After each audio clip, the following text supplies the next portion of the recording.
Good evening to you all for what promises to be another fabulous JTeen parent event, blending thought-provoking ideas, inspiration, and dare I say it, especially with Rabbi Jacobson, a bit of entertainment too.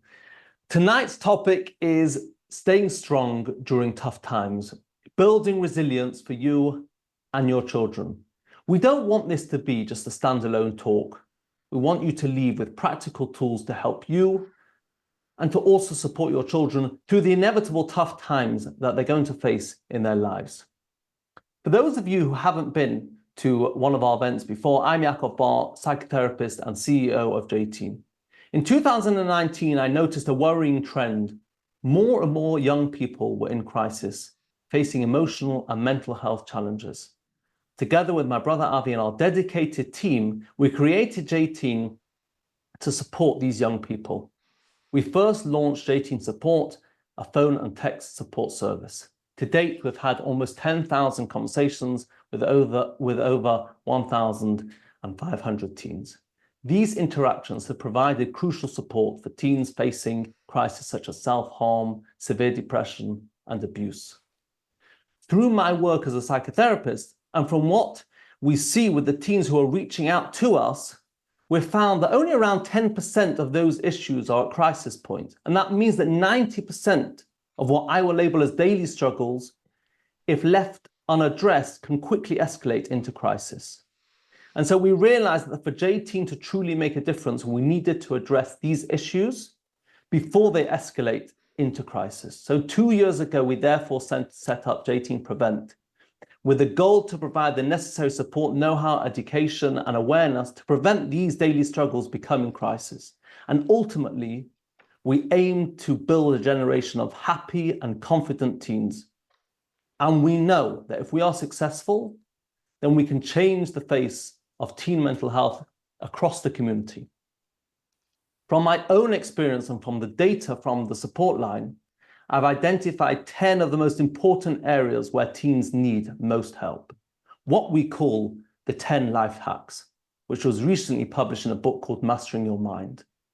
These hacks are proven cognitive and behavioral tools to empower our children. And if you want to know more about the 10 hacks, then go to www.masteringyourmind.today. Some of these hacks include areas around healthy friendships, mood boosting, overcoming stress. Hack 4 is about facing problems and life challenges, how a young person can solve their day-to-day problems and how they can cope with a life challenge which isn't easily solvable. As parents, for some of us, our challenges might be about our children not growing up the way we would like, while for others, it's just the constant stress of keeping them on the right path when there are so many obstacles in the way. If you want to, during tonight, send in any questions, especially for part 2 when we talk about how to help children deal with difficulties, then please use the Q&A at the bottom of the screen. I would also like to mention that if you'd like to donate to tonight's event, we haven't charged, but if you want to help us with tonight's events and others coming, then look at the link in the chat. But who better to discuss our worries and concerns than with the world's favorite rabbi and now becoming a JTeen regular. Thank you for joining us, Rabbi Jacobson. Good. Well, it's evening for us, but it's afternoon for you. How are you, Rabbi Jacobson? I'm sure you are very good, but we can't hear. Hey, unmuted. Good evening, my dear friend Rabbi Yaakov and Rabbi Avi and everyone who's here, or good afternoon to myself, and thank you for the privilege and the opportunity. And thank you for all your incredible work. Thank you for all your incredible work all year round, to be there for so many of our young men and women, so many of our boys and girls, to be able to be there for them, help them, be an empathetic heart and ear. Thank you, Rabbi Jacobson. Thank you for being here for us.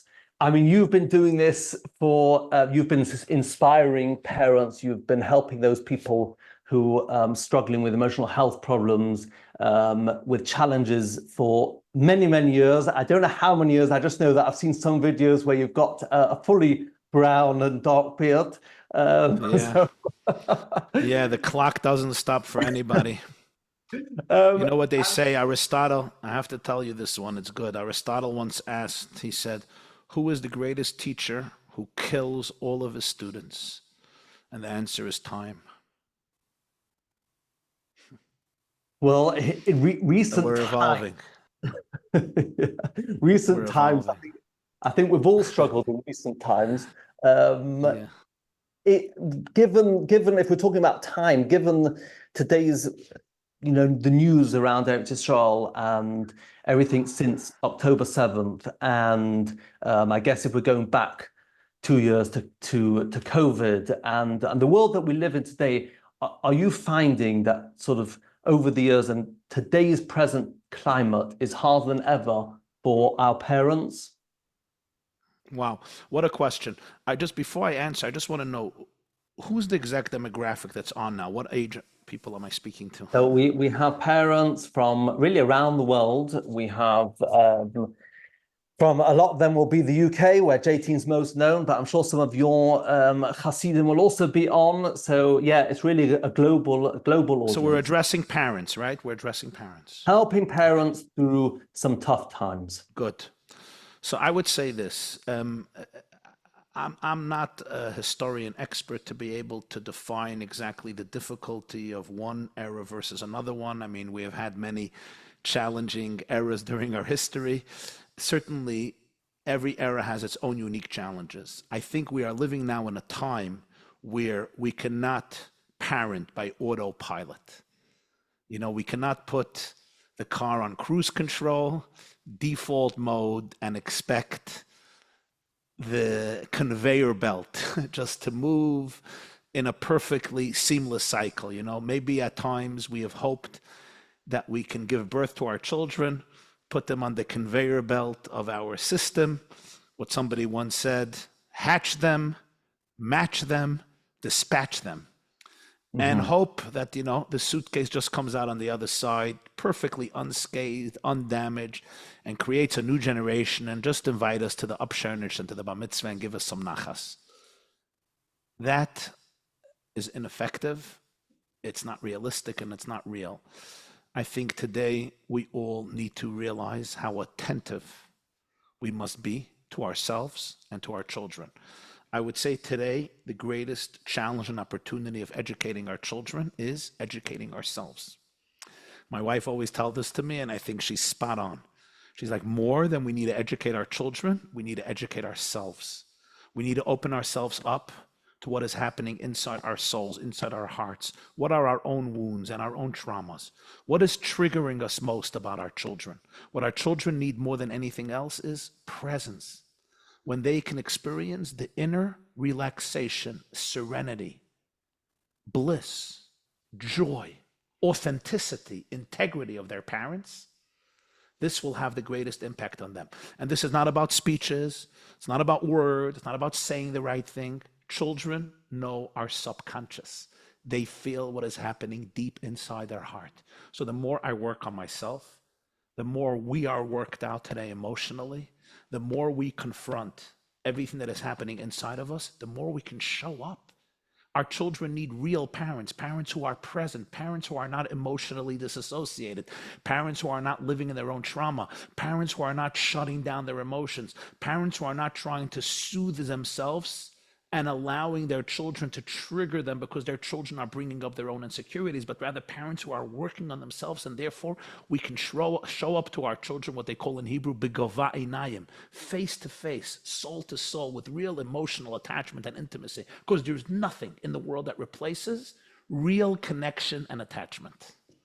And today, due to the situation in Israel, following what happened during the corona, following all the crises that exist in the world today, We each need to be able to find our own relationship with God. We each need to be able to find our own relationship with our soul. We cannot live anymore off credit cards. What I mean off credit cards, psychologically speaking, is I can't live with the credit of somebody else's life. Just because my father observes Torah and mitzvahs, just because my father goes to shul, just because my mother lights Shabbos candles and is a beautiful, wonderful Jewish mother and woman, it's not going to do it for me. I need to be able to find my own inner soul, my neshama, my intimate relationship with Hashem. How do I give that to my child? It can't be fake. I need to be able to give my child the tools and the resources to be able to know their own power and to be able to work out their own demons and to be able to confront their own skeletons and to be able to find their own infinite core. Mm-hmm. And yet, I mean, yeah, absolutely. And that's something we should all be trying. And many people will be trying to work on. These are sort of life changes that people have to try and implement.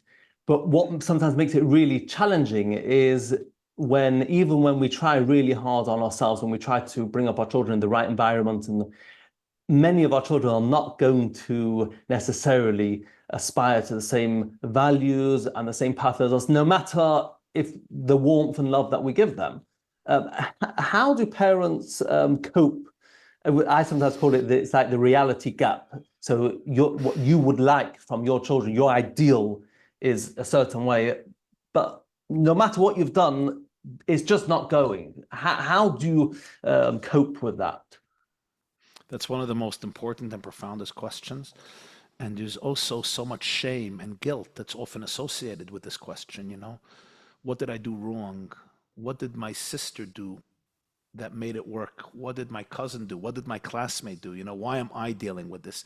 And there's shame, there's inner shame, there's shame from the environment, shame from the community, shame from your own parents or grandparents or in-laws or siblings. So there's so much to that question. And I think, again, we must go to a much deeper inner place and realize my children were not created to give me nachas. Ask not what your children can do for you. Ask what you can do for your children. There's a real, genuine acceptance of the fact that each of our children has a journey that God has designated for them. My job is not to recreate them in my own image. My job is to be able to be a support system, to be able to create a healthy attachment, powerful presence that they should be able to find their image. When Genesis says we're created in God's image, what it means is my child is not created in my image. My child is created in God's image. I want to be able to really embrace that and believe that. So of course, there are the lifestyles that I aspire my children to follow. There are the values and the morals and the rituals and the mitzvahs and the faith and the religion and the Yiddishkeit that I aspire and we sacrifice so much to be able to give to our children. But we also have to remember in that context that every one of our children has their own shlichut, their own mission. Every one of our children has their own soul and their own body and their own life story. And every one of their souls is a chelik elekami mal mamish, as the Tanya says. Every one of their souls is a piece of God. So my child doesn't have to be in my image. My child, I want to help my child find his or her own image, which is God's image. And when we can really, really accept that and let go of the shame that is connected a little bit to my ego. You know, is my child disappointing me? Is that about my ego? Or is that about his or her journey? Ask every single day, what am I involved in? When I am saying what I'm saying or doing what am I doing? Is this for my sake to be able to help soothe my own anxiety and pain? Or is it really what my child needs from me at this moment? That equation, which is simple but very deep, changes everything. And it's such a hard level to get to because we're surrounded by so many pressures. You know, like in the material world, we have this idea of you know not trying to keep up with the Joneses. So I think in the spiritual world, you've got not trying to keep up with the Goldbergs. And because the Goldbergs, their child, look at what a lovely boy he is, and he's davening there. Amazing. Yeah. And the girls are all, and he went to Brisk for 9 years, and now he's in Kollel, and he wants to be in Kollel for the next 65 years, and I just have to figure out how to support him. Exactly. Exactly, but our system, ultimately we are sort of in a system, we are in a community, Yeah. and it's really hard when your child is just not conforming to Yeah. what they expected standard. Yeah, we need to have so much empathy for those feelings. The shame is real, the guilt is real, the humiliation is real, and sometimes the remarks and the comments that we will hear from people are going to be very hurtful and painful. But you really have to ask yourself this question deep, deep down: who am I living for? Am I living for to impress my community, to please my neighbors and relatives, or am I living to be a servant of God and to fulfill the mission that God wants for me? And if my child or my children are struggling, the most important thing in my life is to be able to be a support for these children, for them to know that their home is a place where they're going to find real safety and attachment, to know that with their mother and father, they're going to find real safety and attachment, because that is what causes all the growth and all the healing. And if I have to be able to look at one of my relatives who doesn't understand this and say, I know where you're coming from and I understand where you're coming from. I know somebody who has a lot of children struggling, and their in-laws came to their home, and the in-laws made a meeting with the parents and said, you guys don't know how to educate. You guys don't know how to parent. You are ruining all your children. You need an iron fist. You need to make an ultimatum for them. You have to tell them this is not acceptable in the house. These parents happen to be very, very worked out people. They're guided by real professionals who have a lot of experience in this. Because I just want to tell you, when you're getting advice about this topic, make sure you're getting advice from people who have real experience or real knowledge about this. You may be getting advice from a rabbi or a father or a mother who are amazing and they mean well and they really are good people, but they just don't know. They just don't have experience with this. And they might give you nice advice, but completely irrelevant or even damaging advice. And this couple was listening to this guy was telling, this woman was telling me about her in-laws and her husband. And it was so painful. It was so painful when your own parents or your own father-in-law or mother-in-law or sisters or brothers really don't get it. And you have to be able to look at them with compassion. And, they love you and they want your family to be doing well.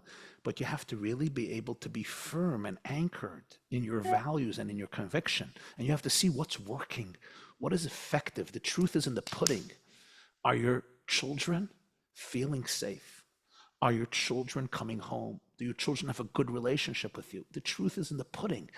Are your children trying to kill themselves? Are your children becoming more addicted to drugs, more addicted to damaging things, or are your children more open to you? And when you see the success of real attachment, there's no question. So look what's working for you. Look what is effective. And then ask again, ask not what everyone says or thinks, but ask what God really wants from you. Yeah, yeah. And it's so interesting. I think one of the problems is that a lot of parents will blame themselves because there's almost this notion, and it's a really like dangerous notion, but we tend to think in the world that, if you put in a certain amount of effort, then you should get the results. So it's almost like good children, good parents, bad children, bad parents, and you've got many parents that are seeing those sort of their children that look officially that they are struggling, and it's almost like, well, I must have done something wrong, but it doesn't necessarily mean that they have done something wrong. There's so many other factors that come into play for having children that are going. Listen, first of all, there's so many other factors. I have seen cases where parents made so many bad mistakes, and yet their children came out, oh my God, it's miraculous. And other parents who did everything that they can, and their children are struggling terribly. We never know the reason. And what happens if your child was touched inappropriately? And what happens if your child experienced another trauma? And what happens if there was emotional neglect? And let me say something else. Sometimes parents did do the best, but they themselves were unaware. How many of us are aware of certain things about ourselves that we didn't know 10 years ago or 15 years ago or 20 years ago? Sometimes parents are really doing the best they can, but they're completely affected by their own traumas. and by their own insecurities and by the emotional neglect they themselves experienced. They were criticized and they criticized their children. They never validated their own emotions. How do they think they can validate their children's emotions? Let's face it, some of us grew up in a home where emotions were not tolerated. You had to be a soldier, you forge ahead, you put one foot ahead of another foot. Some of us grew up in homes where emotions were tolerated, but there was no emotional attunement. Nobody was noticing who you really are and what you really need. You think you'll be able to do that for your child? You will never be able to do that for your child. You love the other as much as you love yourself. If I hate myself, if I don't know how to accept myself, how can I accept anybody else in my life?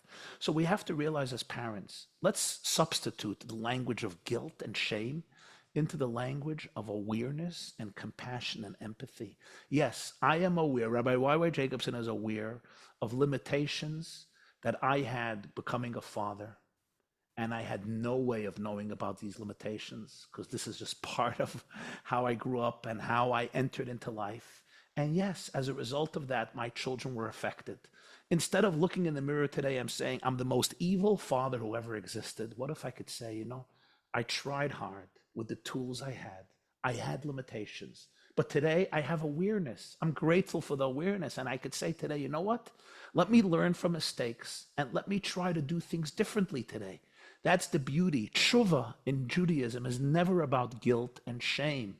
It's about taking accountability from a place of responsibility, from a place of maturity and adulthood. That's a gift. The moment I go back into guilt and shame, I am just reinforcing the shame inside of myself, which is reinforcing all of my toxic and negative behavior. So not only will guilt and shame not help your children, guilt and shame will probably reinforce all those patterns, all those attitudes, all those triggers, all those behaviors that have damaged the children. Yeah. And I never saw anybody grow and change significantly from shaming themselves or shaming others. It just doesn't work.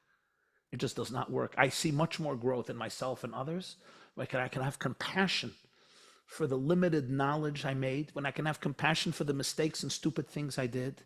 And I could say, wow, you know what? Today I want to live from a much more expansive and authentic place, from a much more love place, from a place of self-love where I can love others. So it's almost like being able to accept ourselves as parents, even if we are not always going to do everything the way by the book, and we can't always be the perfect parents. And sometimes the book doesn't know what to do. Sometimes all the good textbooks can't give us the advice that we need. Sometimes there's a situation that we have to be very attuned to what the child needs today, right here, and it's not going to be a textbook scenario, and it's not going to be something that's officially in the book. Sometimes we have to defy the conventional wisdom and do what is needed for this child. Don't be afraid. Don't be afraid to do things differently if that's what your child needs. It's not a mitzvah to do things differently. But don't be afraid to say, you know what? This is not working for my child. I'm going to be doing something else. I had a daughter. School really was not working. And we decided, my wife and I, were going to homeschool this child. It wasn't easy. We had to bring in teachers. We had to create a whole curriculum, but it was the right thing, the right time. Now, I'm not saying this is a solution for everybody. Sometimes it's not. Sometimes it's more important to have social, whatever it is, you have to figure that out. But my point is, don't be afraid of taking bold steps and making courageous moves in order to help your child. And sometimes mama knows best. And also therapists and rabbis and doctors don't always have all the answers. Sometimes I thought we did. Maybe Rabbi Yaakov is an exception because of his humility. But sometimes therapists themselves are clueless.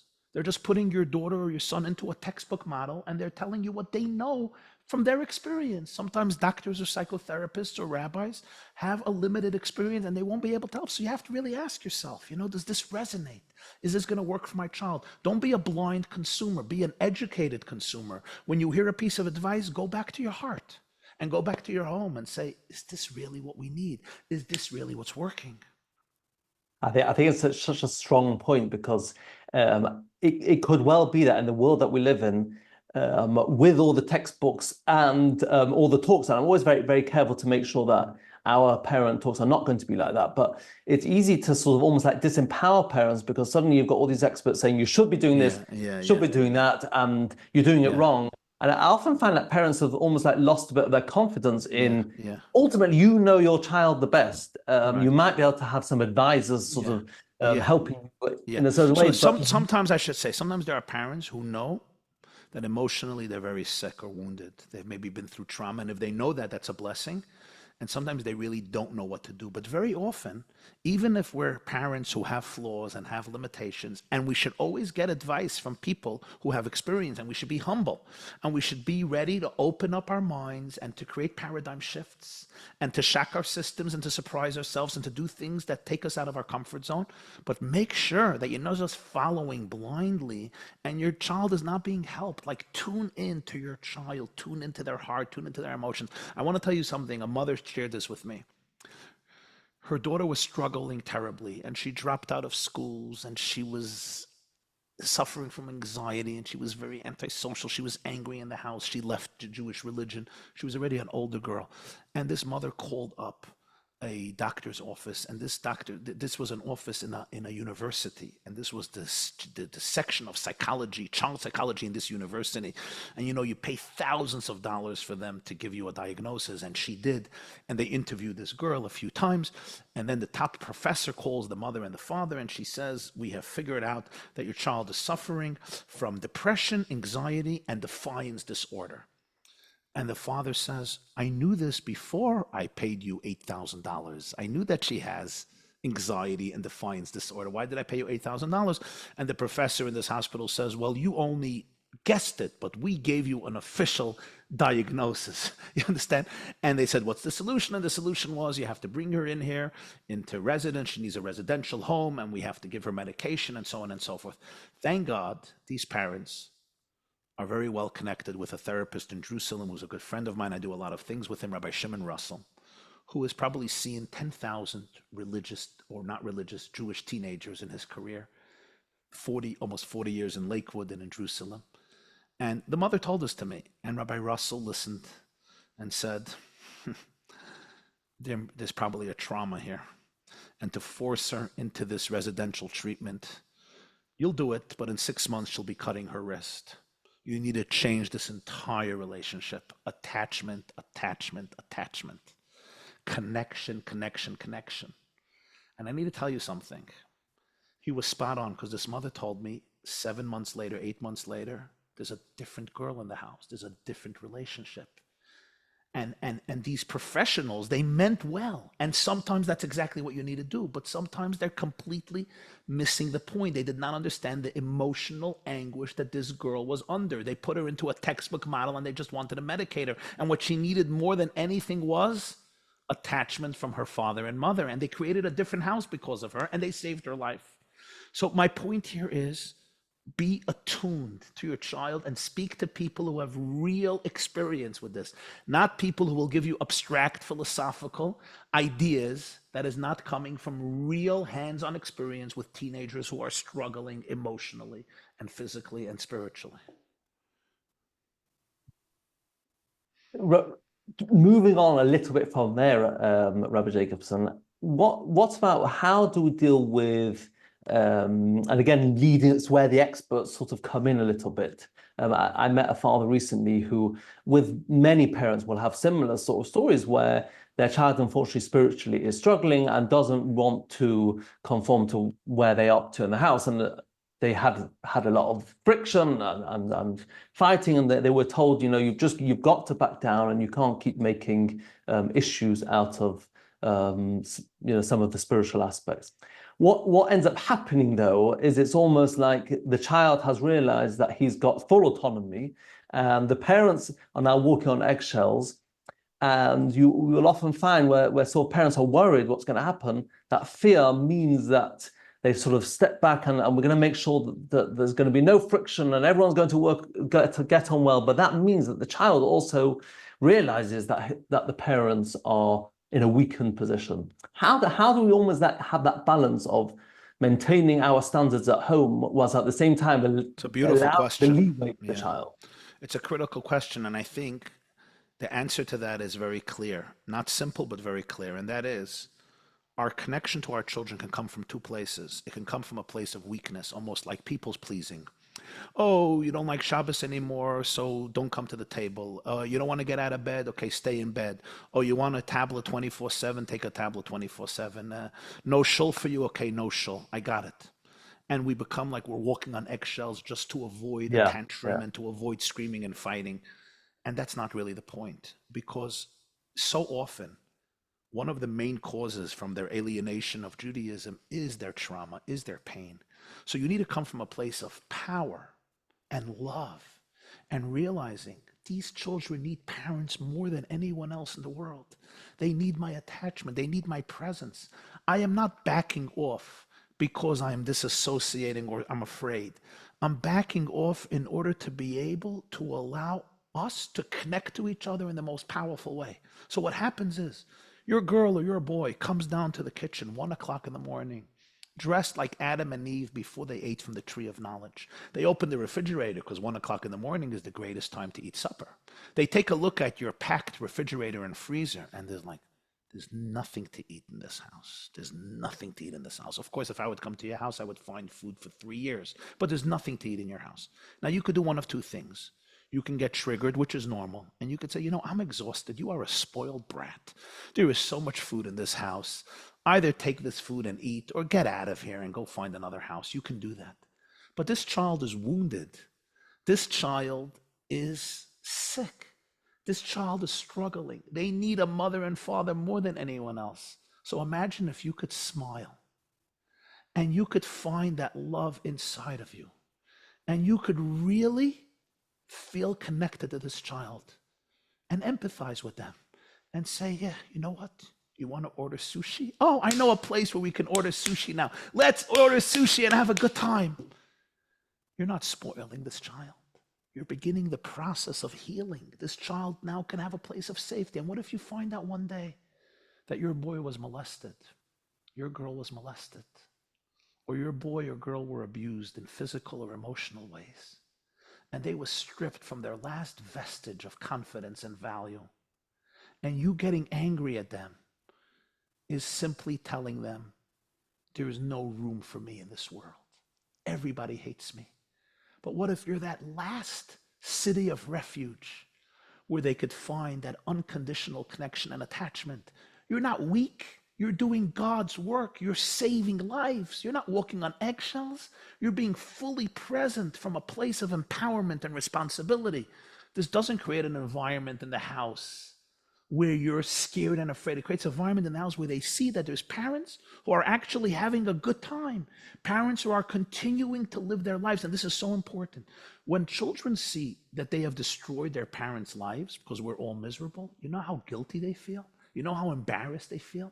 You know what that makes them feel? We're losers. Not only did we destroy our own lives, we destroyed mommy's lives and tati's lives. It's so important for you to actually create a better marriage and have more fun with each other. When they come into that kitchen, 1 o'clock in the morning, let them see a father who's smiling. When they walk into the dining room or living room for 2 minutes during the Shabbos table to get some ice cream, and then they go back to their room and they march back to their room with this attitude, let them see that Tati and Mommy are actually having a good time.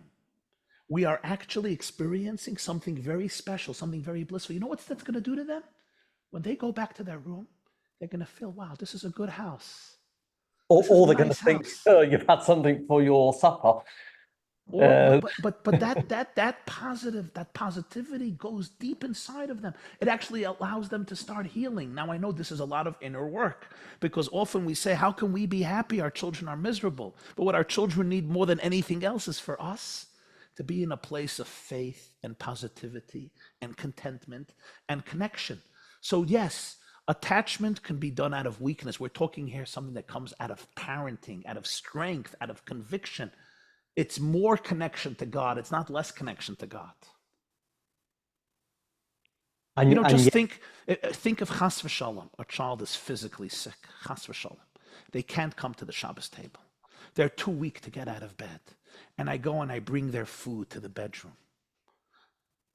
Yes, and I'm sensitive with what I ask them to do. And when they come downstairs in a robe, I don't say, go back and get dressed, because I know it was hard to put on the robe. Do we realize there's physical illness and there's emotional illness?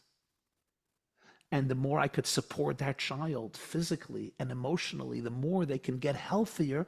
They don't have to come down in a robe anymore. So they want to spend more time at the table. We sometimes think that our children are spoiled brats and they're manipulating us and they're exploiting us. And they're using Rabbi Y.Y. Jacobson and a bunch of other therapists or rabbis who are telling them love, love, love, love, love, love, love, love. And we stupid, weak parents are just giving in to the terrorists in our house. And we are foolish. And if we could only create boundaries and tell them enough is enough, you get your life together, you spoiled, narcissistic, bratty, English men and women who know nothing about life. You know how hard I work to give you a home and give you an education. Just be grateful. Sometimes we think they're manipulating us and we are so foolish and stupid. My friends, maybe. But I would say that in most cases, it's not about manipulation and it's not about being spoiled. It's about people who are broken. They're suffering. They're not happy inside. They're suffering. And if my child is suffering, I want to be there for them, not because I'm weak, but because I'm strong.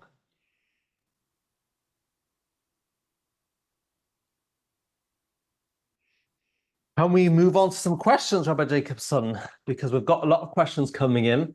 It's all, it is fascinating. I mean, on a personal level, I think, from seeing many of the people that I see in my own practice, I think one always has to have that those two minds. I think some children, that what we're seeing a lot today is that we are living in a world. It's a pampered world. It's a world of luxury. It's a world where very often children do learn to take the easy way. There's this notion, it's one of the life hacks that we use is called CBB, can't be bothered. And we do see many. It's not just young people. It's adults. We're all inflicted with it. Where if we can take the easy way, if we can take the shortcut, why should we put an effort? And when that happens, and you see many young people who they just can't be bothered. Why should I go? Why should I do my homework? Why should I go to yeshiva? Why should I do anything? I just want to take it easy. And then in that case, if we're too accommodating, we're also playing into that idea. It's a great question. We sort of have to we have to know our customers, really. But I think there's a way to know. At least the way I understand it, maybe I'm sure there's much more information and depth there. But I just think one thing that's important: discipline is a very, very powerful and important tool in life. We discipline ourselves, we discipline our loved ones. But the prerequisite for discipline is attachment. If my child feels emotionally attached to me and his mother or her mother, then discipline could work miracles. Discipline is the appropriate thing. It makes people into mention. It makes them accountable. It makes them realize that, life is challenging and we put in work, and lefum tsara agra, no pain, no gain, and all the good and important values we want to teach them. But that is only if the discipline is built on a foundation of powerful attachment. So when I say no to my child, that child feels safe. That child feels secure. That child feels loved. That child has an inner core. And then the discipline actually builds them up. It literally builds them up. It's like a personal trainer who's challenging me. And I know he's doing it for my benefit. He wants me to live life to the fullest. And yes, he's challenging me. He's stimulating me. He's saying, take this challenge, take this test, go to school, run the marathon, do the 20 push-ups, right? Whatever it may be. But if the foundation of attachment is missing, then discipline can often become destructive. That's the difference in Kabbalah and Hasidism between the Gevura of Yitzchak and the Gevura of Esav. Yitzchak, it says in Zohar, was the embodiment of the quality of Gevura, strength, discipline, self-control. Esav was also Gevura, but it was different. The difference is there is discipline that builds a person. There is discipline that breaks a person.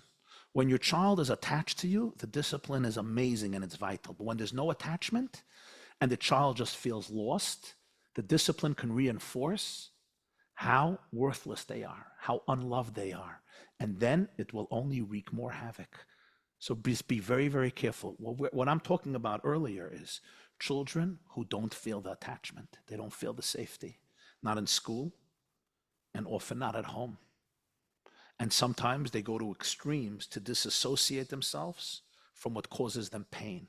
Very often the 17-year-old or 16-year-old or 18-year-old or 14-year-old who left Judaism, it's a direct cause from the pain that they associate with this religion and faith because of a home experience or a school experience. And until I'm not aware and sensitive to that, and I think that discipline is going to heal the situation, often it will be exactly opposite. It will be counterproductive. Yeah, and I guess each parent has to know where, what is their connection, what is their attachment, what is the. I sometimes sort of use the analogy of, let's say, is your connection like a sort of an ocean liner? It's a big luxury boat. If a few waves come along and hit that huge big vessel, nothing's going to happen because this is solid. If your relationship is like a life raft, and it's weak and flimsy, and a few waves come along, you're going to cause, huge damage. Each parent has to know where they're up to. But as a, right, and to use your wonderful metaphor, if I'm on an ocean liner, right, and I tell my child, this room is not here for you right now. Go to the next room. They're going to another beautiful room. But if I'm on a little raft and I say, you can't be here, you have to go there, I'm throwing them into the ocean. Yeah. So ask yourself, if there's an ocean liner in the home and you're disciplining them to go to another room, beautiful. They're in another wonderful room. But if you're throwing them into the ocean where they're going to have to swim on their own and there are tumultuous waves, are you really causing them to drown? Chas v'shalom. So be very careful that the discipline is going to be experienced as a form of love and attachment, not as a form of rejection, and that my last boat of safety is gone. Yeah, beautiful. But was your metaphor? Was your metaphor? Yeah, but I'm taking that extra bit if I'm allowed. The rooms, 100%. We've got loads of questions, and as always, it's a testament to how riveting you are, Rabbi Jacobson, that we have so many questions. We're not going to, unfortunately, have time for all the questions, which always makes me think that we need to do more events so that we can cope with everyone's questions, and they're great. We know, as you said right from the beginning, the importance of parents working on their own emotional health and their, own sort of core. Many parents will struggle. We know that in the world, the level of mental health problems is only on the rise. So this is somebody who says, I struggle with depression, and it does affect my husband and the children. I'm trying to help myself, but it's hard. What can I do to ensure that my children can cope with having a parent who is struggling with their mental health? Wow, that's a very powerful and painful question. So the first thing is, I want to salute you and commend you for doing everything you can to deal with your depression, to work with your depression. I also want to say that in today's world, God has given our generation a lot of gifts of healing that did not exist in previous generations. So I hope you have a very good support system, because there are today tremendous opportunities that take us out of our comfort zone and can really help us deal with deep wounds that we did not have at earlier times. And I hope you're seizing those opportunities. What I would say in addition to that is, if you can have authentic conversations with your children about your struggles, obviously age appropriate, it may be the most empowering thing for them. In other words, if you could speak to a child and say, mommy is struggling with X, Y, and Z. This is how I deal with it. And it's really, really hard for me. This is what I have learned. This is what I have experienced. This is what makes me feel better. This is how I process it. Imagine if you do this in the right, appropriate way, what this can give your child. Of course, it has to come across not as a mother desperate for her child to save her from her depression, because that's just going to be a burden that is excruciating. But if a mother is sharing with a child, first of all, the child sees your authenticity and vulnerability. The child learns that there's also a lot of struggle. The child could learn from your example, and the relationship is one of real honesty and integrity. That can be a very powerful tool in parenting, so that your weakness becomes your strength. Yeah, and very hard for parents to do that, because it's sort of really opening themselves up. But It is. I was once sitting at a dinner table. I was once sitting at a dinner table and I had to go to a speech and it was a big event and I was feeling anxiety. And I told one of my sons, I said, I'm feeling a lot of anxiety. I'm feeling a lot of anxiety about this event. It was, I didn't know exactly what to expect, and it was a big event, and it was, somewhat fateful. And I shared with him this anxiety, and he looked at me. He didn't say anything, but I saw there was a comfort in his eyes because he also has anxiety. And then he made the cutest statement in the world. It was so cute because he was really making fun of me, but it was really endearing. He said, Tati, you don't have to feel anxiety. You're just doing the best with the tools that you have. He was a little making fun of me because that's like a Rabbi YY line, do the best with the tools that you have. You But taught him well, Brother YY. it was very endearing. He was like, Tati, you're just doing the best you can with the tools you have. That type of relationship with our children is priceless. Yes, yes. On the flip side, I remember once seeing somebody, he was struggling. He was a 20-year-old, maybe 25, wasn't really going anywhere. And he'd only recently discovered, not actually from his parents, but he discovered that his mother has bipolar. And he said to me, I remember him sitting in the office, he said, for 15 years, I've never been able to understand why she's in these moods. Is it me? Wow. What have I done wrong? I've been Right. questioning Wow. them.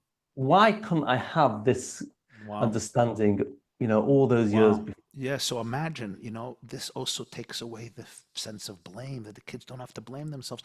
Sometimes we blame ourselves. Mommy's in a bad mood because we're bad kids. But when they realize that this is your struggle, it liberates them. Well, mommy has a struggle. It's not our fault. There's nothing we can do to change that. You know how liberating that can be? It has to be age appropriate, of course.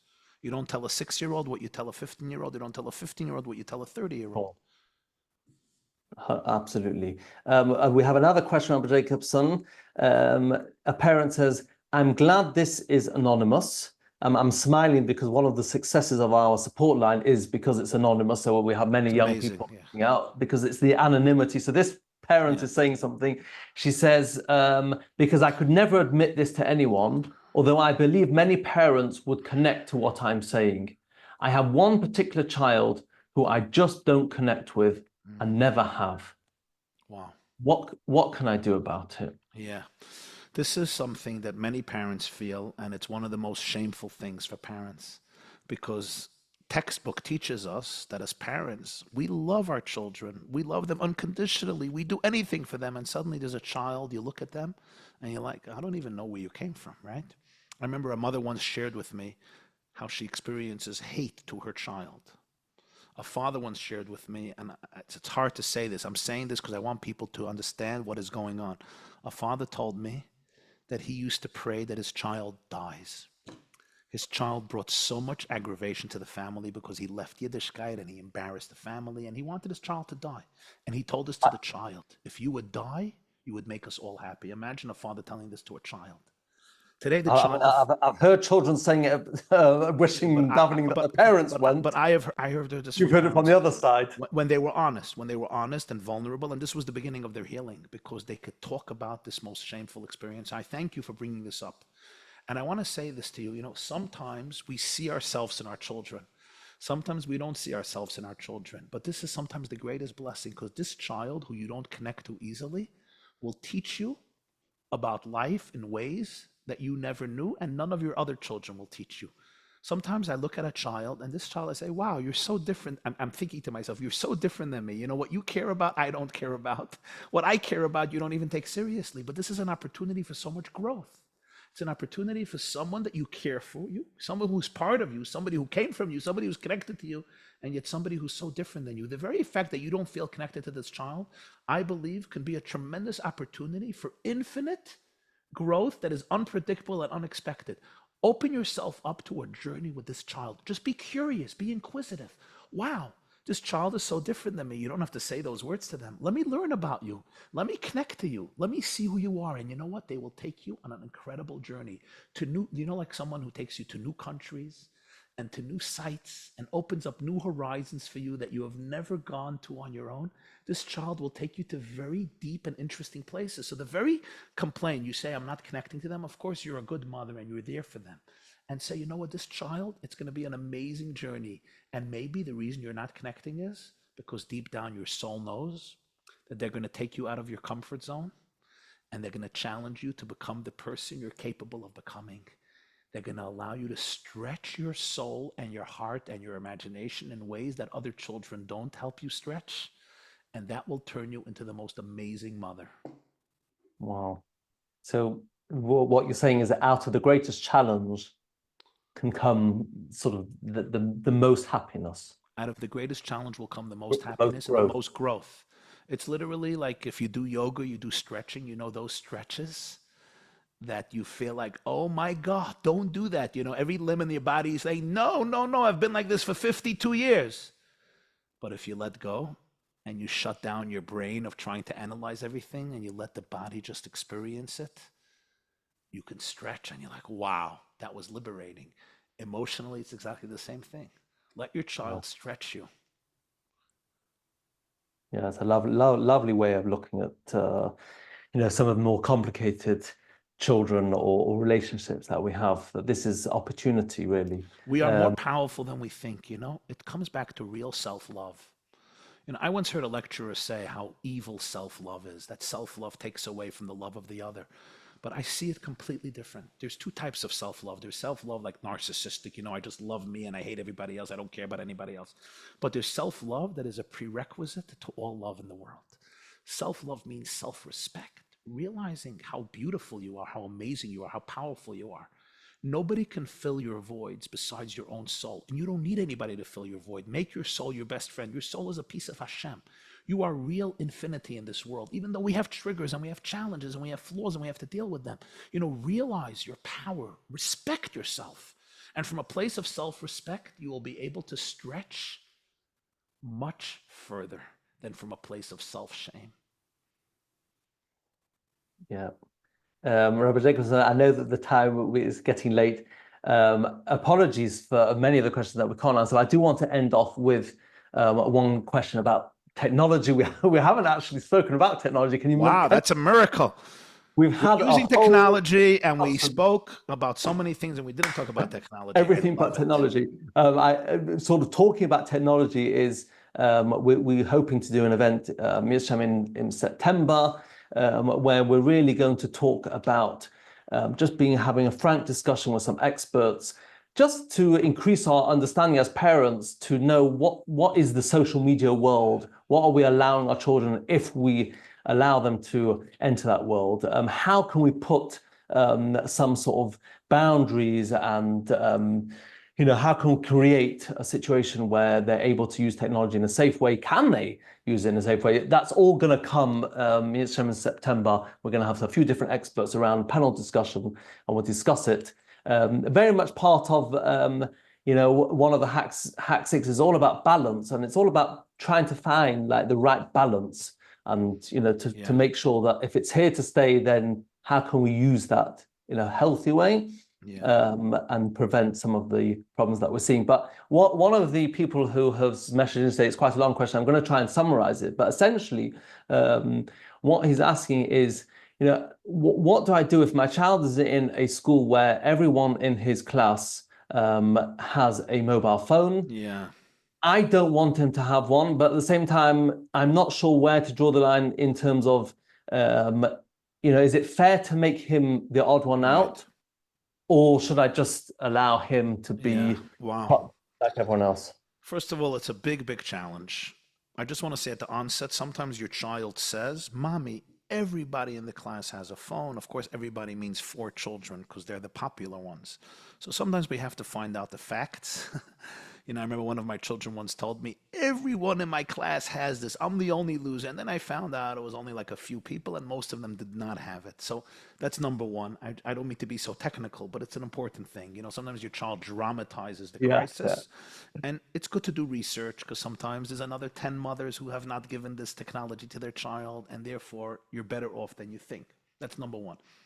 But considering a situation and taking for granted that that is the truth, and literally the entire class has it. So really there's two approaches, and I don't know that there's a black and white and clear answer. One way is if you can empower your child.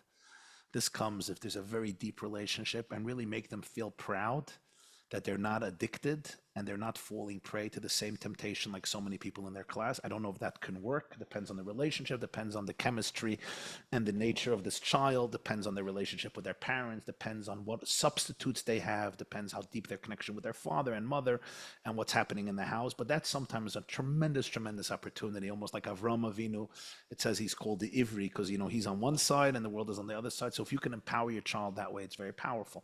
That may not be an option. It may be just very idealistic because your child is crying and falling apart and I'm the only weirdo and I'm the only nerd in the classroom. So assuming that that is the case, because often our children make up these stories as a way to pressure us.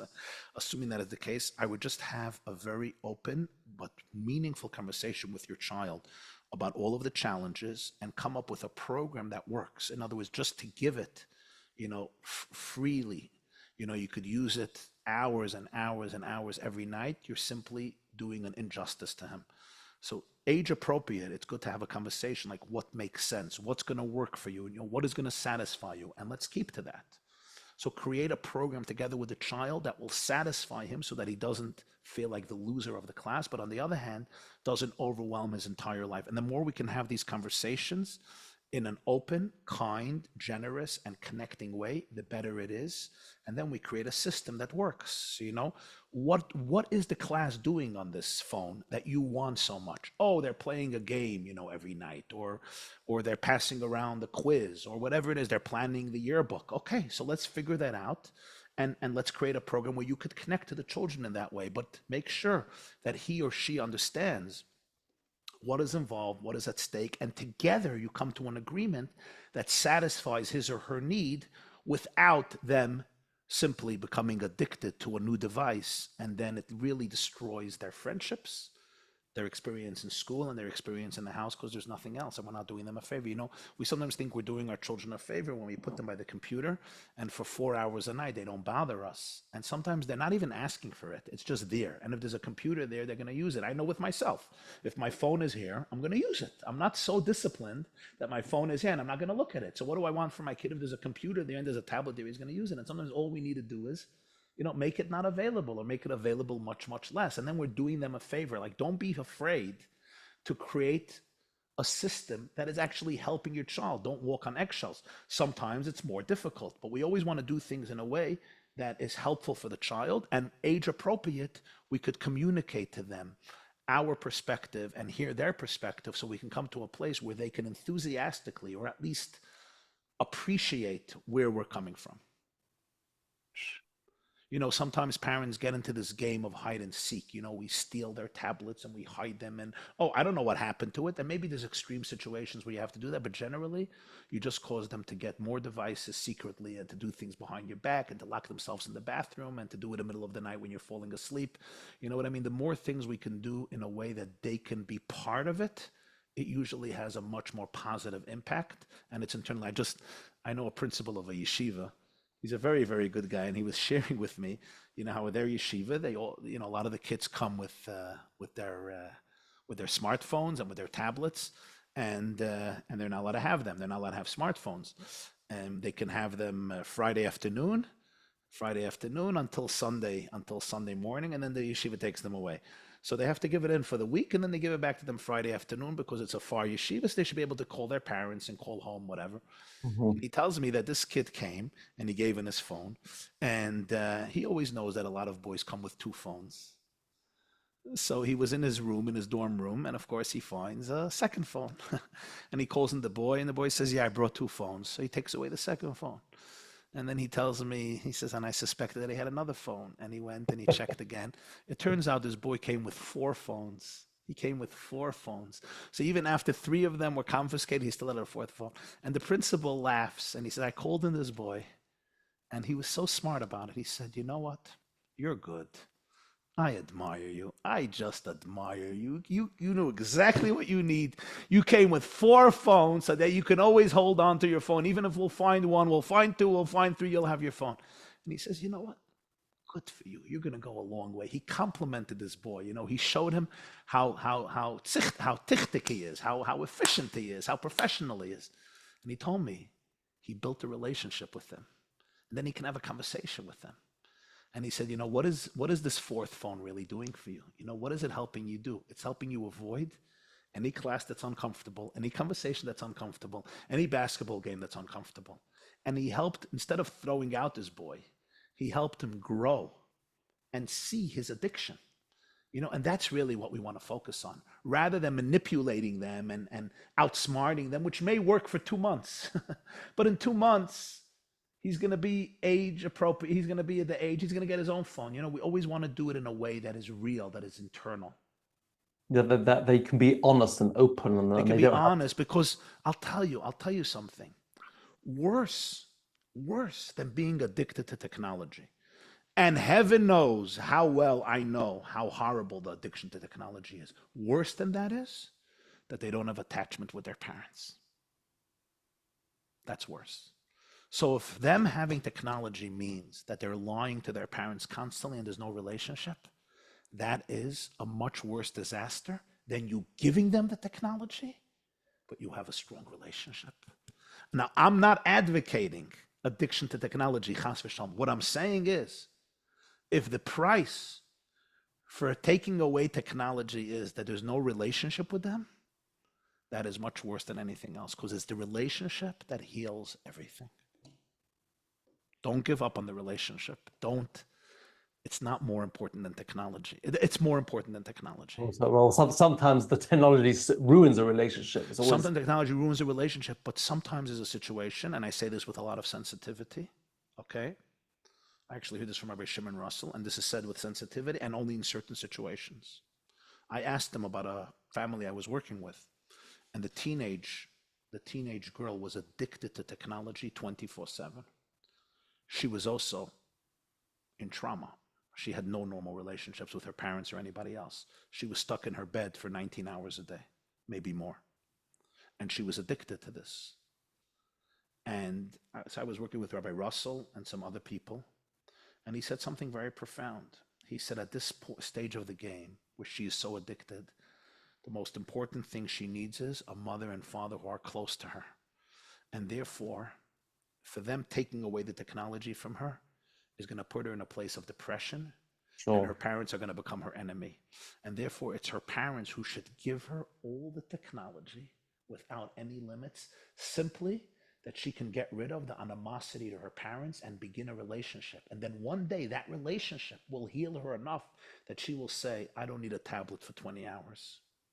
And that was very profound advice, because it would have been very easy for the parents to say, no, we're not going to tolerate this. But they would have lost their child, and their child would have remained addicted to their technology even more because they wouldn't have parents. What they did was they said, you know what?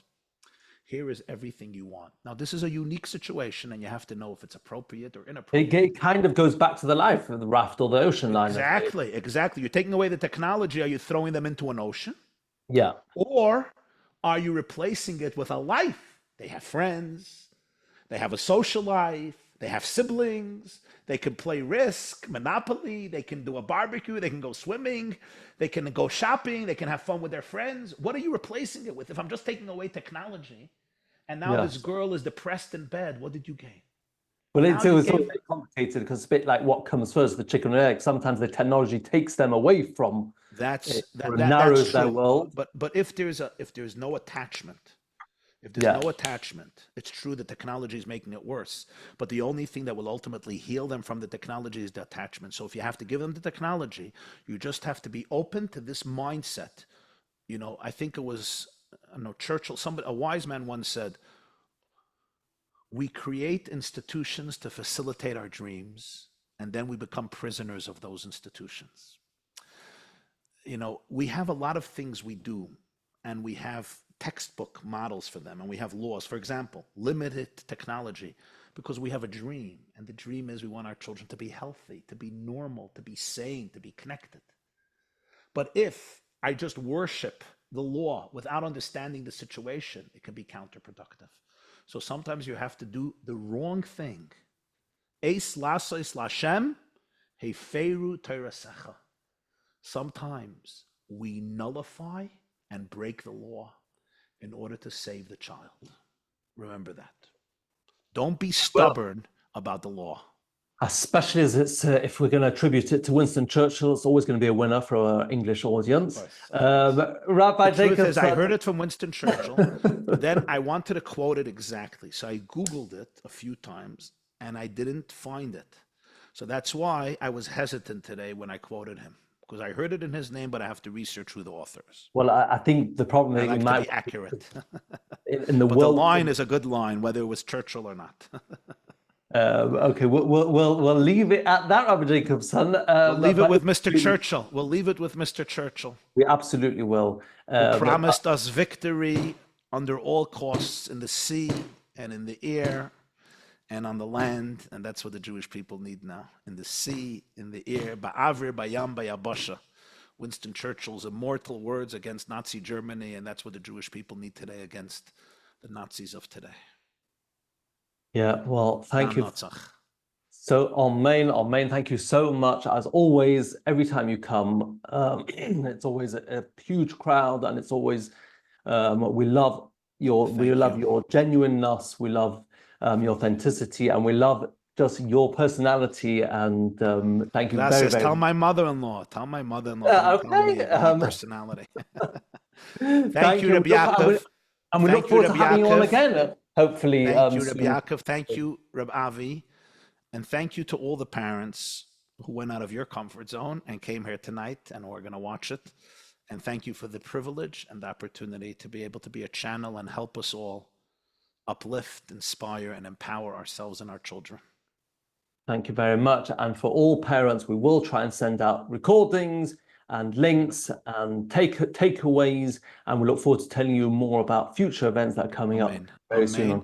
And I want to bless all of you that Hashem should give you bracha and atzlacha ad bli dai, to be able to give to your children and to yourselves what they need, and to be able to see tremendous joy and nachas and serenity and tranquility with menuchas hanefesh v'haguf, and we should all experience for ourselves and for all of our people in the world a geula shlema immediately.